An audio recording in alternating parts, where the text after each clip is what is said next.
اور کمرے میں جا کر آرام کریں، کہتے ساتھ ہی ابا دادی کو سہارا دے کر کمرے میں لے جانے لگے تھے، جب دادی نے ابا کا ہاتھ جھٹکا تھا اور بولی، واہ مراد میاں واہ، تم تو یہاں آ کر اپنا مذہب، اپنی تعلیمات ہی بھول گئے ہو۔ تمہیں لگتا ہے کہ تمہارا بیٹا کچھ غلط نہیں کرتا، یا پھر تم نے جانتے بوجھتے اپنی آنکھیں بند کر رکھی ہیں؟ تمہارا بیٹا نہ جانے کتنی عصمتیں پامال کر چکا ہے، اور تمہیں یہ گناہ اور غلط نہیں لگ رہا؟ ہوش کے ناخن لو مراد، اور اپنی بیوی کو سمجھاؤ کہ اگر باہر کی رنگینیوں اور پارٹیوں سے فرصت ملے تو تھوڑا بیٹے پر بھی توجہ دے۔ پہلے مجھے تمہاری بیٹی کے مر جانے پر بہت دکھ ہوا تھا، لیکن اب میں اس خدا کا شکر ادا کر رہی ہوں کہ اس نے تمہاری بیٹی کو اپنے پاس بلا لیا، ورنہ جو کچھ تمہارا بیٹا کرتا جا رہا ہے اس سب کی بھرپائی تمہاری بیٹی کو کرنی پڑتی۔ تمہارا بیٹا ٹھیک کہہ رہا ہے، تم مجھے پاکستان بھیج دو، میں کسی شیلٹر ہوم میں رہ لوں گی، مگر اس بے حیائی اور بد لحاظی میں مجھ سے نہ رہا جائے گا۔ یہاں کے لوگوں میں اتنی بھی شرم باقی نہیں ہے کہ جوان بیٹے اور ماں کے سامنے باہوں میں باہیں ڈالے جھومتے چلے جا رہے ہیں۔ تم بس جلد از جلد میرے جانے کا بندوبست کرو، کہتے ساتھ ہی دادی لاٹھی سے ٹک ٹک کرتی اپنے کمرے میں چلی گئی تھی، جبکہ پیچھے میری اماں نے نخوت سے دادی کو جاتے ہوئے دیکھا تھا، اور پھر ابا سے کہنے لگی کہ دیکھا میں نے کیا کہا تھا، تمہاری ماں میرے اور ہمارے بیٹے کے پیچھے پڑی ہے، اس لیے تو دیکھو میرے معصوم بچے پر کیسے بہتان لگا گئی ہیں۔ مانا کہ ہمارا بیٹا کھلے ماحول میں پلا بڑا ہے، مگر آپ خود بتائیں، آپ نے آج تک اس کو کوئی غلط کام کرتے دیکھا ہے؟ میں نے پہلے ہی کہا تھا کہ اپنی ماں کو یہاں مت بلاؤ، وہ یہاں آنے کے لیے راضی نہیں ہوں گی، مگر تم نے میری ایک نہیں سنی اور ان کو یہاں بلا لیا۔ اب وہ یہاں سے جانے کے بہانے ڈھونڈ رہی ہیں اور کیسے ہمارے بیٹے پر الزام لگا رہی ہیں۔ میں نے کہا تھا نا، تمہاری ماں ابھی تک اسی بات کو دل سے لگائے بیٹھی ہے کہ ہم نے شوکت کو بچپن میں اس کی گود میں کیوں نہ ڈالا۔ اس بات کو ابھی بھی اس نے دل سے نہیں نکالا ہے۔ اس سے تو اچھا تھا کہ ہم اس وقت اس کی بات مان کر شوکت کو اس کی گود میں ڈال دیتے، مگر میں نے تو صرف یہ سوچا تھا کہ اماں بوڑھی ہیں، خود کو نہیں سنبھال پاتی تو میرے بچے کو کیا سنبھالے گی، مگر مجھے لگتا ہے کہ میں نے اس وقت غلط کر دیا تھا، کہتے ساتھ ہی اماں نے چہرے پر آسودگی کے تاثرات لائے۔ ابا کے کندھے پر سر رکھ دیا تھا۔ میں جو اوپر پلر کی اوڑ میں کھڑا تھا وہاں سے ہٹ کر اپنے کمرے میں چلا گیا تھا، اور ایک فریش ہونے کے بعد آ کر اپنے بیڈ پر لیٹ کر سو گیا تھا۔ میں پورا دن اور پوری رات سوتا رہا تھا، کسی نے بھی مجھے جگایا نہ تھا۔ اگلے دن صبح سویرے ہی میری آنکھ کھل گئی تھی، مجھے شدید بھوک محسوس ہو رہی تھی۔ میں نے ہاتھ منہ دھوئے اور کمرے سے باہر نکلا۔ میرا ارادہ ملازمت سے اچھا ناشتہ بنوا کر کرنے کا تھا۔ ابھی میں سیڑھیوں کے پاس ہی پہنچا تھا جب مجھے نیچے ابا اور دادی جاتے دکھائی دیے۔ ابا نے دادی کو سہارا دے رکھا تھا اور دادی کو کہہ رہے تھے کہ وہ لاہور والے بنگلے میں چلی جائیں، ڈرائیور ایئرپورٹ سے آ کر لے جائے گا، اور وہاں انہوں نے بہت سے ملازموں کا بندوبست کر دیا ہے جو ان کا خیال رکھیں گے۔ میں نے اپنے قدم روک لیے تھے، میں نہیں چاہتا تھا کہ دادی مجھے دیکھیں اور پھر نصیحتیں شروع ہو جائیں۔ باتیں کرتے کرتے وہ دونوں گھر کے داخلی دروازے کی جانب بڑھ گئے تھے۔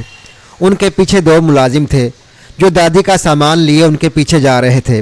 ان کے باہر نکلنے کے بعد میں کچن میں آیا اور بولا، مارتھا مجھے جلدی سے اچھا سا بریک فاسٹ بنا دو، مجھے بہت بھوک لگی ہے۔ کہتے ساتھ ہی میں پلٹنے لگا تھا جب میرے کانوں سے نرم گرم سی آواز ٹکرائی۔ مجھے ایسے لگا جیسے وہ آواز میرے کانوں میں رس گھول رہی ہے۔ یہ آواز ادھیڑ عمر مارتھا کی تو نہیں تھی۔ میں ایک جھٹکے سے پیچھے پلٹا جہاں ایک 18-19 سالہ خوبصورت لڑکی کھڑی ہیٹر آن کر رہی تھی۔ میں نے جیسے ہی اس کا چہرہ دیکھا تو محیط ہو گیا۔ وہ بے حد خوبصورت اور حسین تھی اور حسن کا مکمل شاہکار تھی۔ میں بے اختیار اس کی جانب بڑھنے لگا۔ میری نیت بری طرح سے خراب ہو گئی تھی۔ اب مجھے ناشتے کی بجائے اس کی طلب لگ گئی تھی۔ میں نے اسے مخاطب کر کے کہا، کون ہو تم اور یہاں کیا کر رہی ہو؟ آج سے پہلے تو تمہیں یہاں نہیں دیکھا۔ میری باتوں کے جواب میں وہ بولی کہ میرا نام جولی ہے اور مارتھا میری گرینڈ مدر ہے۔ ایکچولی ان کی طبیعت خراب ہو گئی تھی تو انہوں نے اپنی جگہ مجھے بھیج دیا۔ آپ بتائیں آپ کیا کھائیں گے تاکہ میں آپ کی مرضی کا ناشتہ بنا سکوں۔ وہ بول ہی رہی تھی جبکہ میں تو بس اس کے خوبصورت پنکھڑیوں جیسے ہونٹوں کو دیکھ رہا تھا۔ میں نے اسے جوس اور بریڈ لے کر کمرے میں آنے کا کہا۔ میں نے اسے ایسی چیز بتائی تھی جس کو بنانے میں ذرا بھی وقت نہ لگتا اور وہ جلدی سے میرے کمرے میں آ جاتی۔ آگے اس کے ساتھ میں کیا کرنے والا تھا وہ سوچ بھی نہیں سکتی تھی۔ میں گنگناتا ہوا کمرے میں آ گیا اور آگے کا لائحہ عمل تیار کرنے لگا۔ کمرے میں آنے سے پہلے میں ایک راؤنڈ باہر کا بھی لگا آیا تھا۔ 2 ملازم ابا کے ساتھ ایئرپورٹ چلے گئے تھے۔ وہ 10 بجے تک آتے تھے اور چوکیدار کو میں کافی موٹی رقم کھلا آیا تھا اور اس سے اچھی طرح سمجھا آیا تھا۔ اب مجھے کسی چیز کی فکر نہیں تھی کیونکہ میں جانتا تھا 12 بجے سے پہلے نہیں جاگنے والی۔ دوسرا میرا کمرہ بھی ساؤنڈ پروف تھا۔ ابھی میں سوچوں میں گم ہی تھا کہ جب مجھے کمرے کے باہر قدموں کی آہٹ سنائی دی۔ میں ایک دم الرٹ ہو گیا، دروازے کے پیچھے آ گیا اور جو ہی جولی ناشتہ میز پر رکھ کر واپس پلٹنے لگی تو میں نے فوراً سے دروازے کی کنڈی لگا کر اسے دبوچ لیا۔ وہ مدد کے لیے چلاتی رہی مگر میں حیوان بنا اسے نوچتا رہا تھا۔ وہ میری درندگی سہتے سہتے ہی اس دنیا سے رخصت ہو چکی تھی۔ میں نے اسے ایک چادر میں لپیٹا اور احتیاط سے گھر کے پچھلے دروازے کی طرف سے لے کر باہر نکلا اور گاڑی کی ڈگی میں ڈال کر دور ایک ویرانے میں اس کی لاش دفن کر دی تھی۔ اس ساری کارروائی میں مجھے محض 1 گھنٹہ لگا تھا۔ میں واپس آیا، گاڑی کی معمولی صفائی کرنے کے بعد کمرے میں آ کر میں نے کمرے کی بھی صفائی کی، پھر جوس اور بریڈ کھا کر بستر پر لیٹ گیا تھا۔ جولی کے ہاتھوں سے بنے جوس میں بھی بڑا ذائقہ تھا۔ تقریباً آدھے گھنٹے کے بعد ابا کی گاڑی کی آواز سنائی دی تو میں موبائل چھوڑ کر فوراً سوتا بن گیا تھا۔ 20 منٹ بعد ہی گھر میں جولی کی تلاش شروع ہو چکی تھی، مگر جولی ہوتی تو ملتی نہ۔ وہ تو اپنی آخری آرام گاہ میں آرام فرما رہی تھی۔ میں یہ سوچتا ہوا مسکرا دیا تھا۔ مجھے ذرا بھی ٹینشن نہیں تھی اور نہ ہی کوئی فکر، کیونکہ میں ہر کام پیسے سے کرتا تھا۔ مجھے پتہ تھا کہ دروازے پر بیٹھا میرا پالتو چوکیدار سب سنبھال لے گا، اور پھر یہی ہوا تھا۔ چوکیدار نے ابا، ملازموں اور مارتھا کے سامنے یہی کہا کہ ابا کے ایئرپورٹ جانے کے 20 منٹ بعد ہی کوئی لڑکا دروازے پر جولی کو بلانے آیا تھا، جس کو جولی نے اپنا ہسبینڈ بتایا تھا اور اس کے ساتھ چلی گئی تھی اور مارتھا کے لیے ایک چٹھی چھوڑ گئی تھی۔ کہتے ساتھ ہی چوکیدار نے اپنی جیب سے ایک چٹھی نکال کر مارتھا کے حوالے کی تھی، جو میں نے زبردستی آخری سانسوں میں جولی سے لکھوائی تھی، جس پر یہ لکھا تھا کہ جولی مارتھا کے ساتھ ناخوش تھی، اس لیے اس نے 3 مہینے پہلے ہی ایک امیر آدمی سے شادی کر لی تھی اور اب وہ ہمیشہ ہمیشہ کے لیے اس کے پاس جا رہی ہے۔ مارتھا چٹھی پڑھتے ہی بے شمار رو دی تھی، جبکہ ابا نے مارتھا کو حوصلہ دیتے ہوئے اسے دوائی لینے کے لیے ملازم کے ساتھ ہسپتال بھیجا تھا۔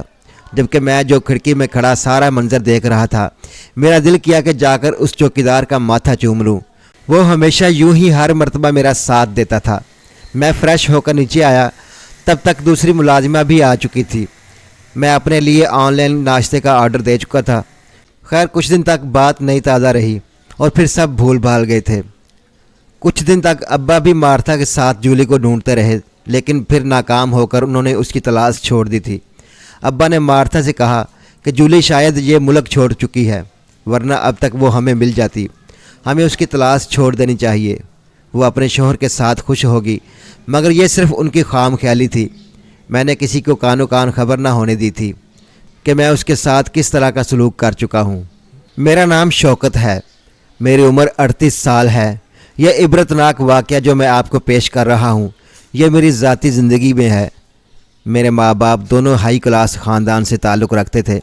دونوں کی ملاقات ایک بزنس پارٹی میں ہوئی تھی اور وہیں پر ان دونوں نے ایک دوسرے کو پسند کر لیا تھا۔ وہیں پر دونوں نے ایک دوسرے کے ساتھ نمبر ایکسچینج کیا اور دونوں کی فون پر بات چیت شروع ہو گئی۔ دونوں ہی امیر خاندان کے تھے، مگر میرے ابا بڑے گھر میں رہنے کے باوجود بھی اتنے کھلے ذہن یا کھلے ماحول کے عادی نہیں تھے، کیونکہ میری دادی نے تربیت کے معاملے میں اولاد پر بڑی سختی رکھی تھی اور ان کو ذرا بھی ادھر ادھر بھٹکنے نہ دیا تھا۔ دادی کو جب ابا کی کسی لڑکی کے ساتھ فون پر رابطے اور بات چیت کی خبر ہوئی تو دادی نے فوراً سے ابا کی لگام ڈالنے کا سوچا اور پھر اپنی سوچ کو عملی جامہ پہناتے ہوئے ابا کی شادی اپنی بھانجی سے طے کر دی تھی۔ ابا نے اس چیز پر بے حد احتجاج کیا تھا، مگر پھر ماں کے سامنے کچھ بول نہ پائے تھے۔ دادی کے سامنے ابا کی ایک نہ چلی تھی۔ دادی نے ابا کی شادی اپنی بھانجی کے ساتھ کروا کر ہی دام لیا تھا، کیونکہ دادی کو وہ لڑکی بالکل بھی پسند نہیں تھی جس کی بات چیت ابا کے ساتھ تھی۔ وہ لڑکی بے حد بولڈ اور انتہائی فیشنیبل تھی۔ وہ دادی کو ایک آنکھ نہ بھاتی تھی۔ دادی کا کہنا تھا کہ اگر وہ ان کے بیٹے کی پسند کسی قابل ہوتی تو وہ ہرگز اپنے بیٹے کے ساتھ زبردستی نہ کرتی، مگر ان کے بیٹے کی پسند اس قابل نہیں ہے کہ اسے اپنے خاندان کی بہو بنایا جاتا۔ یوں ابا ایک انچاہے رشتے میں بندھ گئے تھے، اور یہ پہلے ہی گرا تھی جو دادی کی طرف سے ابا کے دل پہ لگی تھی، کیونکہ ابا شادی کے باوجود بھی اس لڑکی سے رابطے میں تھے اور اپنی بیوی سے ان کو کوئی مطلب نہیں تھا۔ ان دونوں کے درمیان صرف کاغذی کا رشتہ ہی تھا جو کسی بھی وقت ختم ہو جانا تھا۔ یہ بات ابا شادی کی رات ہی اپنی بیوی کو بتا چکے تھے، اور ساتھ ہی ساتھ اس کو یہ بھی بتا چکے تھے کہ وہ کسی اور کے ساتھ افیئر میں ہے۔ ابا کی بیوی نے منہ سے ایک لفظ بھی نہ نکالا تھا اور چپ چاپ ابا کی ہر ایک بات کو سن کر برداشت کر لیا تھا۔ ابا ہر روز ہی اس لڑکی کے کہنے پر اپنی بیوی کو ٹارچر کیا کرتے تھے، اس سے ذہنی اذیت کے ساتھ ساتھ مار پیٹ کر کے جسمانی تشدد کا نشانہ بھی بناتے تھے، مگر وہ تھی کہ شاید پتھر کی بنی ہوئی۔ اس نے نہ کبھی دادی سے شکایت کی اور نہ ہی اپنے گھر والوں کو کبھی کچھ بتایا، اور نہ ہی کبھی ابا سے کوئی شکوہ کیا۔ آہستہ آہستہ وہ ابا کے دل میں جگہ بناتی جا رہی تھی، اور ممکن تھا کہ ابا اس لڑکی کو چھوڑ کر پوری طرح اپنی بیوی پر فدا ہو جاتے، مگر اس لڑکی نے انتہائی چالاکی دکھائی تھی۔ ایک دن ابا کی بیوی شاپنگ کر کے واپس گھر آ رہی تھی جب اچانک سے ایک تیز رفتار گاڑی آئی اور انتہائی بے دردی سے اسے کچلتے ہوئے نکل گئی تھی۔ آس پاس کے لوگوں نے اسے ہسپتال پہنچا دیا تھا، لیکن وہ موقع پر ہی دم توڑ چکی تھیں۔ اس نے ابا کو انچاہے رشتے سے آزاد کر دیا تھا، لیکن بعد میں پتہ چلا تھا کہ یہ سب کچھ کیا دھڑا اس لڑکی کا تھا۔ یہ بات آج تک اس لڑکی کے علاوہ صرف میں ہی جانتا ہوں۔ خیر تھوڑے ہی عرصے بعد ابا نے اس لڑکی سے شادی کر لی تھی۔ دادی کو بہت دکھ ہوا تھا، مگر وہ کر بھی کیا سکتی تھی۔ اب ان کی بوڑھی ہڈیوں میں اتنی جان نہ تھی، دل پر پتھر رکھ کر انہوں نے اس کو اپنی بہو مان لیا تھا۔ شادی کے فوراً بعد ہی دونوں میاں بیوی بیرون ملک شفٹ ہو گئے تھے، جبکہ پیچھے دادی اکیلی رہ گئی تھی۔ ابا کی ایک ہی بہن تھی، وہ بھی شادی کر کے بیرون ملک مقیم تھی۔ دادا تو کب سے گزر چکے تھے۔ دادی نے ابا کو بہت کہا کہ وہ انہیں چھوڑ کر کہیں نہ جائیں، مگر ابا نہیں مانے تھے، کیونکہ وہ اس وقت پورے کے پورے اپنی بیوی کے کنٹرول میں تھے۔ جو ان کی بیوی کہتی تھی وہی کرتے تھے۔ دادی کی لاکھ فریادوں کو نظر انداز کرتے ہوئے وہ ان کو اکیلا چھوڑ کر چلے گئے تھے، اور پھر ان کی واپسی پورے 2 سال بعد ہوئی تھی۔ دادی کی بے حد طبیعت خرابی کے باعث ان کو واپس لوٹنا پڑا تھا۔ اسی دوران ان کے گھر ننا مہمان بھی آنے والا تھا۔ دادی بیٹے کے ساتھ ساتھ نئی خوشی کی خبر سن کر تھوڑے دنوں میں ہی بلی چنگی ہو گئی تھی۔ پورے 4 مہینے بعد ابا کے گھر ننھی پری کی پیدائش ہوئی تھی، جو کہ بے حد خوبصورت تھی۔ دادی اس کو ہاتھوں سے ہی نہ چھوڑتی تھی، دن رات اسے گود میں لیے رہتی تھی، جبکہ اس کی ماں پورا دن پوری رات پارٹیوں میں مصروف رہتی تھی۔ اسے ذرا ہوش نہیں ہوتا تھا کہ گھر میں اس کی ایک نامولود بچی بھی ہے جسے ہر وقت ماں کی ضرورت ہے۔ یہی حال ابا کا بھی تھا۔ دادی نے ان کو احساس کرانا چاہا تو ابا نے گڑیا کے لیے ایک کیئر ٹیکر لگوائی، مگر شاید ننھی گڑیا آنے والے وقت سے واقف ہو گئی تھی۔ اسے سمجھ آ گئی تھی کہ آگے جا کر اسے کیا کیا بھگتنا پڑے گا، اس لیے وہ وقت کے آنے سے پہلے ہی محض 4 مہینے کی ہو کر اس دنیا سے چلی گئی۔ شاید اس میں اتنی سکت نہ تھی کہ آنے والے طوفانوں کا مقابلہ کر پاتی۔ ابا کی بیوی نے سارا الزام دادی پر ڈال دیا تھا کہ ان کی لاپرواہی کی وجہ سے گڑیا کی موت ہوئی ہے، لیکن حقیقت کچھ اور ہی تھی۔ شاید گڑیا اللہ سے اتنی ہی عمر لکھوا کر آئی تھی، شاید خدا کو ایسے ہی منظور تھا۔ خیر گڑیا کی موت کے 5 سال بعد میری پیدائش ہوئی تھی۔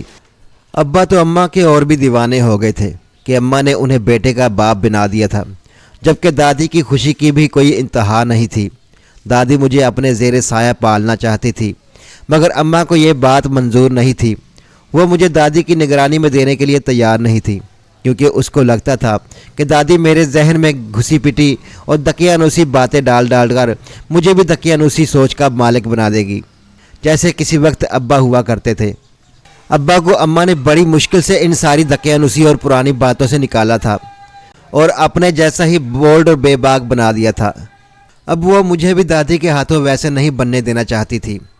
ظاہر سی بات تھی، ابا کی تربیت بھی تو دادی نہیں کی تھی۔ اب اگر میری تربیت بھی دادی کرتی تو میں بھی تو ابا کے جیسا ہی ہوتا۔ اس لیے اماں نے مجھے دادی کی گود میں دینے سے صاف انکار کر دیا اور کہا کہ آپ کی تربیت سے تو اچھا ہے کہ میرا بیٹا جاہل ہی رہے، آپ اپنی تربیت پاس ہی رکھیں، ہمیں نہیں چاہیے ایسی تربیت، میں اپنے بیٹے کی تربیت خود کر سکتی ہوں، خود نہ کی تو کسی آیا کو رکھ لوں گی، مگر آپ یہ خواب دیکھنا چھوڑ دیں کہ میں اپنے بیٹے کو آپ کی خدمت میں دوں گی۔ اس بات کے کچھ ہی دن بعد اماں مجھے اور ابا کو لے کر پھر سے بیرون ملک چلی آئی تھی۔ دادی اس مرتبہ بھی ہمارے ساتھ نہیں آئی تھی، کیونکہ ان دنوں میری پھوپھو اپنے بچوں کو لے کر پاکستان گئی تھی اور اب ان کا ارادہ پاکستان میں ہی رہنے کا تھا۔ بیرون ملک جا کر اماں اور ابا اپنی اپنی زندگیوں میں مصروف ہو گئے تھے اور مجھے سلونی نامی ایک کیئر ٹیکر کے حوالے کر دیا تھا۔ وہ نان مسلم تھی۔ اماں اس سے ایک مسلمان بچے کی تربیت کی توقع کر رہی تھیں۔ اس نے جو میری تربیت کی، اس نے آج مجھے اس حال میں پہنچا دیا۔ ابھی میں سوچتا ہوں تو مجھے قصور صرف اپنے ماں باپ کا ہی نظر آتا ہے۔ اگر اس وقت وہ دونوں اپنی مصروفیات چھوڑ کر تھوڑی سی توجہ مجھ پر دے دیتے تو آج میرا یہ حال نہ ہوتا۔ اگر وہ مجھ پر توجہ نہیں دے سکتے تھے تو کم سے کم پھر مجھے دادی کی گود میں ہی رہنے دیتے۔ میں اگر اس وقت دادی کی گود میں رہ گیا ہوتا تو ہو سکتا تھا کہ میں گناہوں کی دلدل میں نہ پھنستا، مگر افسوس کہ میرے پاس سوائے پچھتاوے کے کچھ بھی نہیں ہے۔ سلونی 21 سالہ خوبصورت لڑکی تھی۔ میں 1 سال کا تھا جب مجھے اس کی گود میں دیا گیا تھا۔ اماں ابا کی یہ روٹین تھی کہ صبح 10 بجے گھر سے نکل جایا کرتے تھے اور واپسی رات 12 بجے کے بعد ہی ہوا کرتی تھی۔ ایسے میں میری اور پورے گھر کی ذمہ داری سلونی کی ہی ہوتی تھی۔ اس وقت دن کی ڈیوٹی کے لیے کوئی گارڈ بھی نہیں تھا۔ صفائی کے لیے ملازمہ 10-11 کے درمیان ہی آتی تھی اور صفائی کر کے چلی جایا کرتی تھی، جبکہ اس کے بعد سلونی ٹی وی لگا کر بیٹھ جایا کرتی تھی اور پورا دن فاحش مواد لگا کر دیکھتی رہتی تھی۔ میں روتا تو دودھ ڈال دیتی اور ڈائپر وغیرہ چینج کروا کے دوبارہ سلا دیتی تھی۔ جب میں نے چلنا پھرنا شروع کیا تو وہ مجھے اپنے ساتھ ہی صوفے پر بیٹھانے لگی تھی۔ میں اس کے پاس صوفے پر بیٹھا ہوتا اور وہ میرے سامنے ٹی وی پر غیر اخلاقی مواد دیکھتی رہتی۔ وقت گزرتا گیا۔ جس عمر میں مجھے قرآن و سنت اور انبیاء کرام کی تعلیمات سے واقف ہونا تھا، اس عمر میں فاحش مواد کا عادی ہو رہا تھا۔ سلونی نے صرف اسی پر بس نہیں کیا تھا، اب تو وہ گھر پر باقاعدہ اپنے بوائے فرینڈ کو بلانے لگی تھی اور وہ دونوں میری موجودگی کا لحاظ بھی نہیں کرتے تھے۔ یہ سب کچھ میرے ذہن پر بہت گہرا اثر چھوڑ رہا تھا۔ آہستہ آہستہ میں ان سب چیزوں میں گھستا چلا جا رہا تھا اور مجھے اس سب کی عادت ہونے لگی تھی۔ سلونی نے میرے ساتھ بھی چھیڑ خانی شروع کر دی تھی۔ اماں ابا بالکل بے خبر تھے۔ میری ان سے ملاقات صرف چھٹی والے دن راستے کی ٹیبل پر ہی ہوتی تھی، کیونکہ جب میں اسکول جاتا تو وہ دونوں سو رہے ہوتے تھے اور جب رات کو گھر آتے تو میں سو رہا ہوتا۔ ان کو گھر کی کوئی خبر نہ تھی کہ گھر میں کیا ہو رہا تھا اور کیا نہیں۔ وہ سلونی پر اندھا اعتماد کرتے تھے اور سلونی ان کی ہی جڑوں کو پانی لگا رہی تھی۔ میں 15 سال کا ہو چکا تھا۔ اب ان سب چیزوں اور سب چیزوں کا مطلب بھی بخوبی سمجھنے لگا تھا۔ ان دنوں دادی آئی ہوئی تھیں۔ سلونی 2 مہینے پہلے کام چھوڑ کر جا چکی تھی، لیکن مجھے جس چیز کا عادی کر گئی تھی وہ مجھے کسی طور سکون نہ لینے دے رہا تھا۔ مجھے سلونی کی بہت یاد آتی تھی۔ میں اس سے ملنا چاہتا تھا، مگر وہ نہ جانے کہاں جا چکی تھی۔ وہ میری عادتیں اور میرا ذہن اس قدر خراب کر گئی تھی کہ میں نے محض 15 سال کی عمر میں ایک 12 سال کی بچی کے ساتھ غلط کاری کی تھی۔ اس دن میں گھر آیا تو دادی فوراً ہی میرے رنگ ڈنگ دیکھ کر پہچان گئی تھی کہ میں کچھ غلط کر کے آ رہا ہوں، مگر اماں نے مجھے 1 منٹ کے لیے بھی نیچے نہ لگنے دیا تھا اور نہ ہی مجھے دادی کے سامنے بیٹھنے دیا۔ اس دن دادی کی روانگی تھی اور ان کے روانہ ہونے تک اماں نے مجھے کمرے میں ہی بند کر رکھا تھا۔ ان کے جانے کے بعد اماں اور ابا دونوں میرے پاس آئے تھے۔ تب تک میں خود کو سنبھال چکا تھا۔ ان کے پوچھنے پر میں صاف مکر گیا تھا کہ میں نے ایسا ویسا کوئی کام نہیں کیا اور نہ ہی میں اس بارے میں کچھ جانتا ہوں۔ میں اماں ابا کے سامنے انتہائی شریف بن چکا تھا، مگر وہ نہیں جانتے تھے کہ یہ شریف اندر سے کس قدر گھٹیا شخص تھا۔ اماں ابا کو میری بات کا یقین آ گیا تھا اور انہوں نے مزید مجھ سے کوئی سوال نہ کیا تھا۔ میرے ماں باپ مجھ پر اعتبار کرتے تھے، وہی اعتبار جو ان کو سلونی پر تھا۔ اسی اعتبار نے سلونی کو شے دی تھی اور اسی اعتبار نے مجھے بھی شے دی تھی، اور پھر اس کے بعد میں گناہوں کی دلدل میں گھستا چلا گیا۔ 18 سال کی عمر میں میری آدھا درجن سے زیادہ گرل فرینڈ تھی جو میرے ایک اشارے پر میرے سامنے بچھی چلی جاتی تھی، مگر میں نے ان کے علاوہ بھی کئی شکار بنا رکھے تھے۔ مجھے جب بھی موقع ملتا میں کسی نہ کسی لڑکے کے ساتھ غلط کاری کرتا تھا اور اس پر مجھے ذرا بھی شرمندگی نہیں ہوتی تھی، اور نہ ہی مجھے اس چیز کا احساس ہوتا تھا کہ میں کتنا بڑا گناہ کر رہا ہوں۔ احساس ہوتا بھی کیسے؟ کسی نے احساس کرایا ہوتا تو ہوتا مجھے تو کبھی کسی نے حرام حلال کا فرق ہی نہیں سمجھایا تھا۔ کسی نے نہیں بتایا تھا کہ کیا غلط ہے اور کیا صحیح۔ کوئی بتانے والا نہیں تھا کہ ثواب کیا ہے، گناہ کیا ہے۔ میں تو صرف نام کا ہی مسلمان تھا۔ 1 سال تک پاکستان رہا تھا۔ وہ شروع کا ہی 1 سال تھا جب دادی کے منہ سے تلاوت سنتا رہتا تھا، ان کو نماز پڑھتے دیکھتا رہتا تھا۔ مجھے پہلا کلمہ بھی شاید دادی نے ہی سکھایا ہوگا۔ اس کے بعد تو نہ کبھی میں نے کلمہ پڑھا اور نہ ہی قرآن، نماز اور روزے کی ڈیفینیشن بھی مجھے دور دور تک پتہ نہ تھا۔ تو پھر میں کیسے حرام اور حلال میں فرق کر پاتا؟ میں تو وہی کر رہا تھا جو میں بچپن سے دیکھتا آ رہا تھا، اسی راستے پر چل پڑا تھا جس پر مجھے بچپن سے چلایا جا رہا تھا۔ خیر وقت گزرتا گیا۔ جولی والا واقعہ ہونے کے بعد جب دادی پاکستان پہنچی تو بالکل بستر سے ہی لگ کر رہ گئی تھی۔ وہ مجھے ایک نظر دیکھتے ہی میرے اندر کا سارا حال جان گئی تھی کہ میں کتنے پانی میں ہوں۔ انہوں نے مجھے شرم دلانی چاہی تھی، مگر مجھ میں شرم ہوتی تو مجھے آتی۔ میں تو کب کا شرم بیچ کر چھولے کھا چکا تھا، مجھے کہاں شرم آنی تھی۔ دادی کو شاید اسی بات کا غم کھائے جا رہا تھا کہ میں کس راستے کی طرف چل پڑا ہوں۔ وہ پاکستان پہنچتے ہی بستر سے لگ گئی تھی۔ کچھ ہی دنوں کے بعد ملازم نے ہمیں ان کی رحلت کی خبر سنائی تھی، جسے سن کر ابا بے حد اداس ہو گئے تھے۔ اماں کا دل تو نہیں تھا جانے کا، مگر دنیا داری بھی تو رکھنی تھی۔ یوں میں نے 25 سال بعد پاکستان کی سرزمین پر قدم رکھا تھا۔ دادی کی تجہیز و تکفین سے فارغ ہو کر اماں نے فوراً لوٹنا چاہا تھا، مگر ابا اب بھی کچھ عرصہ رکنا چاہتے تھے، تو مجبوراً اماں کو بھی رکنا پڑا۔ میں بھی پاکستان کی سیر کرنے میں مشغول ہو گیا تھا، کبھی ایک جگہ ہوتا تو کبھی دوسری جگہ۔ اماں ابا دادی کی 40ویں کے بعد چلے گئے تھے، جبکہ میں نے کچھ عرصہ اور رکنے کی فرمائش کی تھی، جس پر مجھے آسانی سے اجازت مل گئی تھی۔ ان کو لگتا تھا کہ میں یہاں سیر سپاٹے کے لیے رکا ہوا ہوں۔ مجھے پاکستان کی خوبصورتی پسند آ گئی تھی، مگر وہ اصل بات سے ناآشنا تھے۔ ہاں یہ سچ تھا کہ مجھے پاکستان کی خوبصورت پسند آ گئی تھی، مگر صرف جگہ کی نہیں بلکہ یہاں کی لڑکیوں کی، جو مجھے دن رات پاگل کیے ہوئے تھی۔ میں کئی لڑکیوں سے زیادتی کر چکا تھا، سب مجھے بددعائیں دیتی تھیں اور کہتی تھی کہ تمہارے ساتھ بہت برا ہو، تم پر خدا کا قہر نازل ہو، تم پر اس کا عذاب مسلط ہو، مگر مجھ پر ان کی کسی بد دعا سے بھی خوف طاری نہیں ہوتا تھا۔ ان کی بد دعائیں میں یوں ہی ہنسی مذاق میں اڑا دیا کرتا تھا۔ ایک دن رات کا وقت تھا، میں باہر کا چکر لگا کر واپس گھر جا رہا تھا، جب مجھے ایک لڑکی نظر آئی جو مکمل سیاہ عبائے میں تھی۔ اس کا چہرہ اور ہاتھ پاؤں تک سب کچھ ڈھکا ہوا تھا، وہ انتہائی پردے دار تھی۔ وہ سڑک پر پڑی ہوئی تھی۔